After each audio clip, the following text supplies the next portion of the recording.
welcome back na naman sa ating bagong episode. At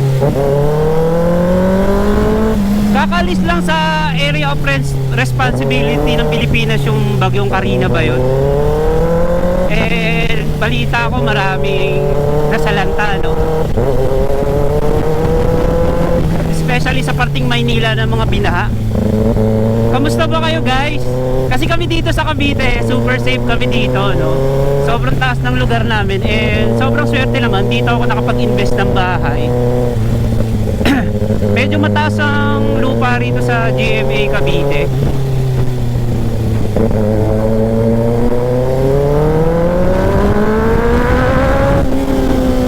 So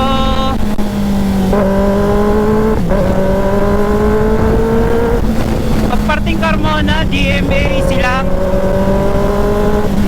maliit yung chance ang bahain, no? Ang problemahin mo lang dito sa Cavite is that medyo matraffic na since yung mga taga Metro Manila karamihan sa kanila dito na nag-invest ng bahay nila. Wag na. So ayun, so medyo clog na rin dito sa ano, parting Cavite, especially during rush hour. Eh, yun. Ngayon, talakayin naman natin yung mga ano. Paano naman yung mga sasakyan na medyo binaha? Tsak, tontuwa ngayon yung mga talyer kasi maraming binahang motor, binahang sasakyan. So, tontuwa na naman yung repair shop, no? Ano ba yung tamang maintenance pag binaha yung motor mo? Ako hindi ako knowledgeable sa ganun kasi hindi naman ako mekaniko, pero marami ako nababasa na pag nabaha yung motor mo, so wag mo i-start, papalitan mo ng battery, spark plug, shit, basa. Siyempre automatic magche-change oil ka at gear oil kung automatic yung motor mo. Sobrang na-miss ko rin magmotor kasi tawag dito, 4 days akong nasa trabaho.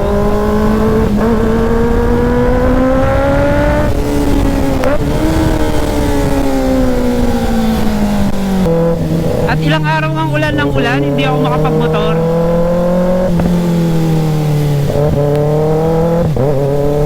Sakto naman, rest day ko, umalis na ng area of responsibility yung bagyo.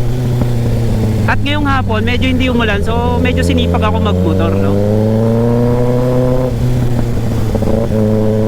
Kung mapapansin nyo guys, palala na ng palala yung baha dito sa Pilipinas, no? Yearly, palala ng palala yung ano, no?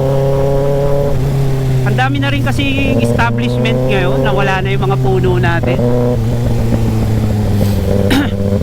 So ikaw, kung ikaw is big bike owner ka tapos nasa mababang lugar ka, every time na umuulan nakakamba ka, no? Kahit hindi big bike, kahit kotse,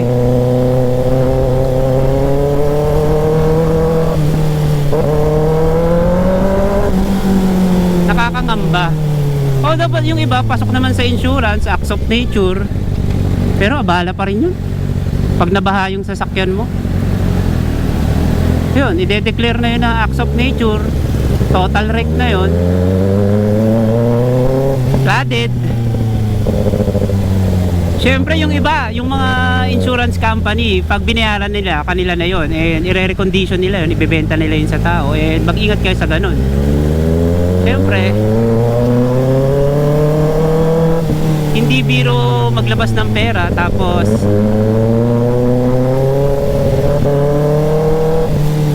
ang mabibili mong sasakyan is recondition lang. Mag-ingat kayo ngayon guys sa pagbili ng mga second hand na sasakyan, kotse, motor, or kahit anong sasakyan. Kasi maraming binahang sasakyan ngayon, magtataka kayo ngayon bakit nila binibenta ng mura, no?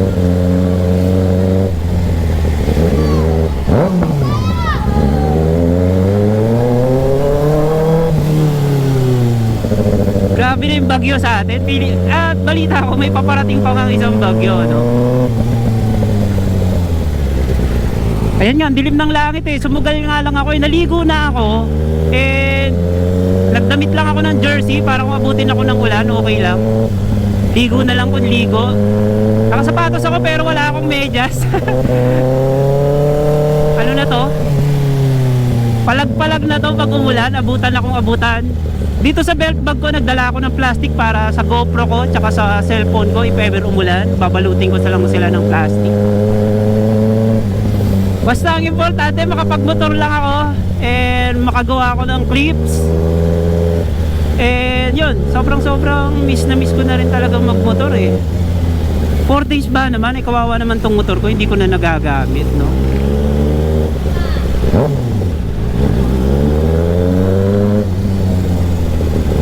Ang habol ko na lang talaga makamotor. So, di ba umulan, nabasa tayo, pag uwi, di maliligo na lang ako. Ang importante, nakapagmotor ako, nagawa ko yung gusto ko.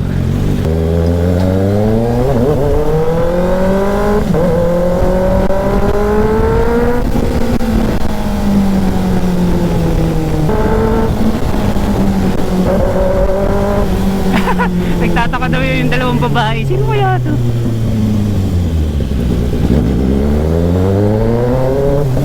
Kalma, ako lang to. Actually, hindi ko alam kung saan ako pupunta ngayon.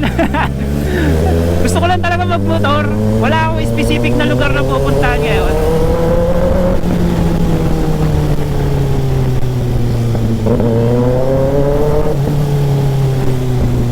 Ang importante lang sa akin, makapagmotor, yun lang. Hala, di ko alam kung dilim to ng ulan or dilim lang to ng hapon eh. Ay nako talaga yan. Feeling ko umaambon na nga eh. Oo nga, umaambon na. Woo. Sana yung mga inabot ng baha, patay, umaambon na nga amin. Ito lang sinasabi ko. Pero okay yan.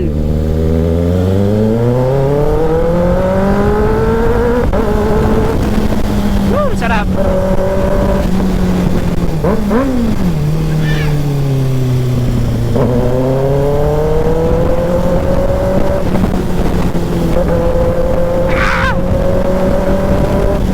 Teka, sisilong muna tayo, masisira yung GoPro ko.